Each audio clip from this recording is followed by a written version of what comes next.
फ़िलहाल मैं कर रहा हूँ व्लॉगिंग। आपको लोगों को दिख ही रहा होगा, सपोर्ट करते रहिए, आप लोगों का प्यार बरसाते रहिए। जब तक हो पाएगा तब तक करूँगा, नहीं हो पाएगा तो छोड़ दूँगा। बस इतना ही कहना था आप लोगों से। स्वागत है आप सभी का फिर से एक नए ब्लॉग में। आए हो आप स्वस्थ होंगे, मस्त होंगे। फ़िलहाल आप अपने कामों में लगे हुए होंगे। अभी आज मेरा इंटरव्यू है as a hospital pharmacist Greater Kailash में। तो अभी जाऊँगा मैं, ठीक है, 2 बजे से 5 बजे तक के बीच में। तो अभी जाना है वहाँ पे, इंटरव्यू दे के आना है। लेट्स सी कैसा रहता है हॉस्पिटल फार्मासिस्ट का इंटरव्यू। बट यार एक चीज़ है, मेरे को ना वहाँ पे लाइसेंस मांग रहे हैं मिड से। अब देखो लाइसेंस अगर अभी उन्होंने ऐसा बोला तो नहीं है, बट अगर देखो आप नहीं मांगते लाइसेंस, बट मैंने उसके लिए अप्लाई किया नहीं है क्योंकि देखो पता है लाइसेंस का क्या सीन है।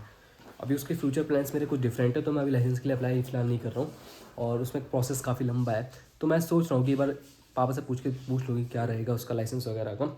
But the thing is that कि जैसे हर कोई ना लाइसेंस मांग रहा है, तो उनका क्या है कि वो तो मेरे से लाइसेंस ले लेंगे बट मुझे फिक्स सैलरी पे लगेंगे।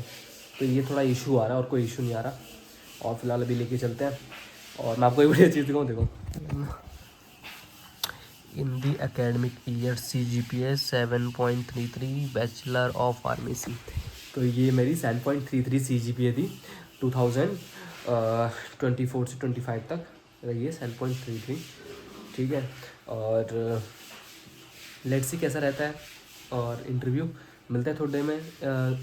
अभी छत में जाने का मन तो है, छत में जाता हूँ या फिर 1 बजे भी जाना है ना, क्योंकि मुझे आप देखो कैसा रहता है फिर interview. All the best for me. आप दुआ करिए कि मेरी जो नौकरी अच्छे से जल्दी लगे। इस आ चुके हैं, अभी चलेंगे इंटरव्यू देने के लिए। फ़िलहाल है नेहरू प्लेस की मेट्रो पे। मिलते हैं आपको थोड़ी देर में। और मैंने आउटफिट तो बताया नहीं आपको, आउटफिट दिखाऊंगा आपको। मिलते हैं फिर थोड़ी देर में, bye. Alright guys, interview unsuccessful. पर कोई नहीं, मैं हार नहीं मानूंगा। जब तक नहीं होगा तब तक हार नहीं मानूंगा। मिलते हैं आपको थोड़ी देर में घर पे। इंटरव्यू तो बढ़िया गया नहीं, कुछ खाऊंगा फिर फिलहाल देख। फिलहाल पहुंच चुके हैं घर। भाई जॉब में इंटरव्यू देना बहुत मुश्किल है और मेरे देखो कैसे हो गया इस टोपी से, बहुत थक गया। खैर मेरे प्लेस था ग्रेटर कैलाश, आप जानते होंगे, जो दिल्ली में उसको पता है ग्रेटर कैलाश वेस्ट जोन, जहाँ पे कोठी हैं सारी, फिर हॉस्पिटल है, वहीं था। उस फिनिक्स हॉस्पिटल में गया था।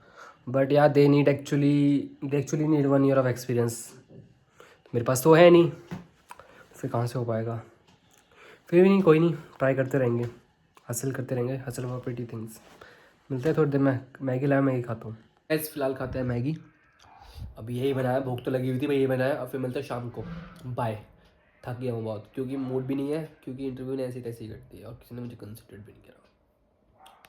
तो मैं शाम हो चुकी है और फिर मैं अभी यही बताने वाला था आपको कि आज मेरे साथ हुआ गया। देखो मैं एज अ फ्रेशर मैं वहाँ पे जॉब के लिए गया और उनको एक्सपीरियंस वाला बंदा चाहिए था, जिसकी वजह से मैं सिलेक्ट हुआ नहीं।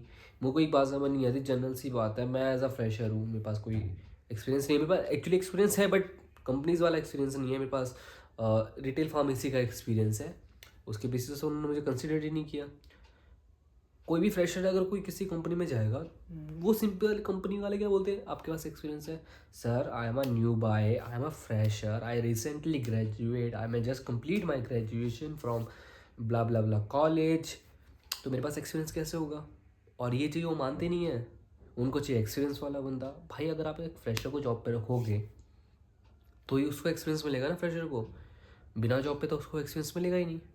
और ये चीज़ें कंपनी सोचती नहीं है, कंसीडर ही नहीं करती ये चीज़ कि हाँ यार कि फ्रेशर है तो उसका एक्सपीरियंस जनरल सी बात है कहाँ से होगा। कॉलेज जिसके थ्रू हमारे टाइम पर आई थी इंटर्नशिप वगैरह, वो प्लेसमेंट्स वगैरह, बट कॉलेज के थ्रू हमारे पास आया था काफ़ी सारा। तो उसमें भी उनको कहा था कि आप ट्रेनिंग ऐसा ज्वाइन कर लो, बट आपके पास लाइसेंस होना चाहिए, आप लाइसेंस के लिए अप्लाई कर दीजिए। पता है लाइसेंस का मैं आपको सीन बताता हूँ, कंपनीज वाले लाइसेंस क्यों मांग रहे हैं। वो हमारे से लाइसेंस ले लेंगे, देन वो एक छोटा सा आउटलेट खोल देंगे, मतलब शॉप वगैरह, फार्मेसी जॉब की बात कर रहा हूँ मैं। एक छोटा सा आउटलेट खोल देंगे, उसमें मेरा लाइसेंस रहेगा। गले में जो पैसा जाएगा वो कंपनी के उस पर जाएगा नाम से। मेरे को तो फिक्स सैलरी पे रख रहे हैं ना, तो फिर फ़ायदा क्या है? उसमें तो कोई फ़ायदा नहीं है। मुझे तो तुम फिक्स सैलरी पे लग रहे हो 25 ये 30,000 की सैलरी पे, और उसके बाद कंपनी जितना भी कमाए, 1 लाख कमाए वो 1 महीने में, या फिर 2 लाख कमाए, या फिर 2 महीने में 2 लाख कमाए, 1 लाख कमाए, वो कंपनी है। लेकिन मेरी तो फिक्स सैलरी, तो उसमें मेरा तो प्रॉफिट ही बनता है, क्योंकि मेरा लाइसेंस भी जा रहा है और मेरी मैन पावर तो जा ही रही है। बस आजकल कंपनीज़ की यही हाल है, कुछ समझ आता नहीं कि एक्चुअल करना क्या है। कोरोना के टाइम पे फार्मा वालों को काफ़ी अच्छा स्कोप था, लेकिन एज ऑफ नाउ फार्मा वालों का कोई स्कोप नहीं है, जीरो स्कोप हो गया। क्योंकि अगर आप क्वालिटी कंट्रोल या फिर क्वालिटी एश्योरेंस पे चले जाओ तो सारा उनको बीएससी एमएससी वालों को हायर करते हैं, क्योंकि उनको उनकी केमिस्ट्री स्ट्रांग होती है। हमारे में फार्माकोलॉजी पढ़नी पड़ती है और केमिस्ट्री पढ़नी पड़ती है, हम 2 चीज़ें पढ़ते हैं। केमिस्ट्री वाले बीएससी केमिस्ट्री, एमएससी केमिस्ट्री वाले प्योर केमिस्ट्री पढ़ते हैं, तो क्वालिटी कंट्रोल और क्वालिटी एश्योरेंस में उसी को कंसिडर करते हैं। फार्मा वालों को लात मार के भगा देते हैं। This is the cruel reality. बची प्रोडक्शन की बात, तो प्रोडक्शन में सीन ऐसा है कि मिनिमल जॉब होती है और आपके पास अच्छा सोर्स होना चाहिए। अगर आपके पास जान पहचान नहीं है एचआर में, तो फिर ठंडन भोपाल, कुछ नहीं मिलेगा, कुछ है ही नहीं। बस यही चल रहा है आज के टाइम पे। बस गया था आज, कुछ हुआ ही नहीं। लेट्स सी, पर हार नहीं मानूंगा, मैं कोशिश करता रहूँगा। कितना मैं वो कर पाऊँगा, इम्प्रूव कर पाऊँगा अपने आप को, कितना मैं एक्सपीरियंस ले पाऊँगा, क्या हमें फ्रेशर के तौर पर रखेंगे नहीं रखेंगे, I don't know as of now, but ठीक है, लेट्स सी। और फिलहाल मैं कर रहा हूँ व्लॉगिंग, आपको लोगों को दिख ही रहा होगा। सपोर्ट करते रहिए, आप लोगों का प्यार बरसाते रहिए। जब तक हो पाएगा तब तक करूँगा, नहीं हो पाएगा तो छोड़ दूँगा। बस इतना ही कहना था आप लोगों से।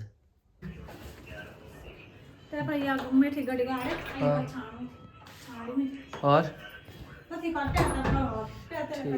ठीक है, एक घर ना सर्दियाँ आती है तो हरी सब्जी सबसे ज़्यादा आती है। मैंने आपको बताया था पिछले वाले ब्लॉग्स में। आज मम्मी दोबारा मेथी लेके आए। अब हम संडे को मेथी के पराठे बनाए। मम्मी मेथी के पराठे बनाएंगे ना? हाँ मम्मी, है मेथी के पराठे ही बनेंगे। अब सब्जी भी ठीक ही है, बट मेथी के पराठे ज़्यादा बेटर है। अभी पता है इतनी सारी मेथी को छिलना है और फिर मेथी को छिल के मम्मी को देंगे। मिलते थोड़ी देर में गाइस। मेथी का काम हो गया फिनिश, ठीक है। और मम्मी कह रही थोड़ा अंडा वड्डा छिलते हैं, अंडा बनाएगी ना तो उसके लिए अंडा। और मैं एक चीज़ मैं नाम को दूँ, एक चीज़ मैं और कहना चाहता हूँ। आप कुछ दिनों से ना व्यूज़ अच्छे आ रहे हैं, नजर नहीं लगने चाहिए भगवान की वजह से, उससे टचवुड, मतलब 40 से ऊपर व्यूज़ हर वीडियोज़ में आ रहे हैं। तो अगर आपको वीडियो अच्छी लग रही है तो लाइक ठोक दो और शेयर कर दो, सब्सक्राइब कर दो, और भगवान की कृपा बनी रहे तो वैसे ऐसे ग्रोथ कर पाए, ठीक है। टचवुड, ठीक है, नज़र ना लगे। तो जितने भी 40 फिर 50 होंगे, फिर 60 होंगे। मैं चाहता हूँ कि डेली व्यूज़ कम से कम हर 10 दिन, हर दिन 10 व्यूज़ बढ़ते रहे। तो उससे क्या है ना, मुझे थोड़ा मोटिवेशन मिलेगा रोज़ डालने का, क्योंकि भाई मैं आईफोन से शूट करता हूँ तो फिर समझ रहे हो ना, इसलिए we need money bro, we need money. मजा कर रहा हूँ मैं, कंटेंट क्रिएशन के लिए ही लिया था एक्चुअली। देखो यार, मुझे पसंद आ रहा है वैसे ब्लॉग शूट करना, तो ज़्यादा इसलिए मैंने वो लिया, क्योंकि दिखाना ज़रूरी था। अब मैं क्या है कि मेरा ज़्यादा फोकस है ट्रैवल वगैरह पर रहता है, पर मैं ट्रैवल कहीं करता नहीं हूँ, क्योंकि बेरोजगार आदमी कहाँ ट्रैवल करेगा। पर ठीक है, जितना भी उतना करता हूँ। तो डेली व्यूज़ आ रहे हैं ना, तो उससे मेरे को मोटिवेशन मिलती है, ठीक है। तो वैसे ही देते रहिए। Bye bye. फिलहाल खाते हैं गुड़ में रोटी, सबसे बेस्ट। जब भूख लगी हो तो गुड़ में रोटी खाओ, वो भी कोदे की, सबसे बेस्ट। पता क्या हुआ, देखो इस कल्प्रिट को। एक्चुअली पता क्या हुआ, ये ना नोएडा सेक्टर 52 वाली जाने वाली मेट्रो से करती। अरे मुझे भी खुद नहीं पता था एक्चुअली। मुझे लगा ना कि वो उसमें नोएडा सेक्टर 52 होती है और जो वैशाली जाती है वो पुल पार करके, मुझे बाय गॉड मुझे ऐसा लगा। पर बाद में बोला कि उसी रूट पे ना वैशाली वाली भी जाती हूँ। मैं कंफ्यूज हो गया एक टाइम के लिए। और हाँ यार, वैशाली वाली जाती है एक्चुअली। पता है कि वो ट्रैक कैसा है, उस तरफ जाता है। वो तो उस तरफ मुड़ गई, लेट हुई नहीं। पर मेरा पेपर, ऊपर से मैं टेंशन में कि तो क्या हो गया, कितने 10-15 में एंट्री थी ना, 10 तक 15 तक। नहीं 10:30 तक भी हो जाती हाँ तो है। बस फिर, बट ये तो ना कि कहीं मेरा पेपर ना छूट जाए। अरे ऐसे कैसे छूट जाए। पर फिर कहाँ से फिर चेंज करी? देखो मैंने करका डोमा व्हाटएवर जो भी से कहते हैं, वहां से उतरी, वहां से मैंने चेंज करी पिंक लाइन के लिए। पिंक वाली करी, वही करते थी। अरे पर एक अंकल ने बोला कि वहां से आपको सही पड़ेगा। अच्छा। फिर मैंने वहां पे करका डोमा से चेंज करी पिंक लाइन पे। पिंक लाइन से मैंने ली मयूर विहार फेज 1। हाँ। फिर वहां से फिर मैंने चेंज करी नोएडा के लिए। इतना क्यों? सीधा वही करती थी। अरे वो बहुत सीधा उधर से उधर के लिए आती राजी तो चौक के मैंने लिए। इतना ज्यादा फिर हो जाता ना, मैं कंफ्यूज हो गई हाँ थी। चल ठीक है तो हो फिर गया। मैंने फिर वहां से ली नोएडा सेक्टर 52 6 स्टेशन वहां पे, फिर मैंने नॉलेज पार्क के लिए, भाई मेरा पूरा सर दुख गया। अब तो अरे ऊपर देखना था पर। अरे आपने मुझे बताया अरे ही मुझे नहीं। खुद नहीं पता था बाइकआउट यार अब सही मैं में। पापा जी बोल रहे वहां पे हो जाते, मैंने कहा ये तो बेवकूफ है ना, तो बताना चाहिए था, एक ट्रैक पे 2 मेट्रो चलती है। तो मुझे भी खुद नहीं पता था यार। वही अब मैं सोच रही हूँ मंडे परसों ना पेपर बॉटनिकल से जाऊंगी, बोटानिकल से जाएगी। देखूंगी हार्दिक के साथ या फिर फायदा परी के नहीं है, साथ। बस फायदा नहीं है, ऐसे ही हैं लोग। भैया के वजह से मतलब भाई होगी भाई, मुझे ऐसा लगा, और मेरी भी गलती नहीं है, मुझे लगा ये पुल पार करके आती है वैशाली वाले, मुझे पता था कि वैशाली वाली आती है, बट मुझे पता क्या लगा था कि वो क्योंकि आपने जैसे बताया था मैंने पूरा सही चल। व्लॉग करते हैं पेंट। आई होप आपको अच्छा लगा होगा व्लॉग। मिलते हैं फिर से एक नए व्लॉग के साथ, तब तक के लिए bye, good night, sweet dream, जय भारत माता की जय, बाय। फिलहाल मैं अभी था वैसे आयरन मैन देख रहा था, खुल जा एंड गेम देख रहा था, पर हेटिंग वगैरह होगी, दूध वगैरह पी लिया। मिलते हैं फिर आपको फिर से ब्लॉग के साथ, तब तक के लिए बाय। एडिटिंग नहीं हुई, एंडिंग हो चुकी है ब्लॉग की, सॉरी।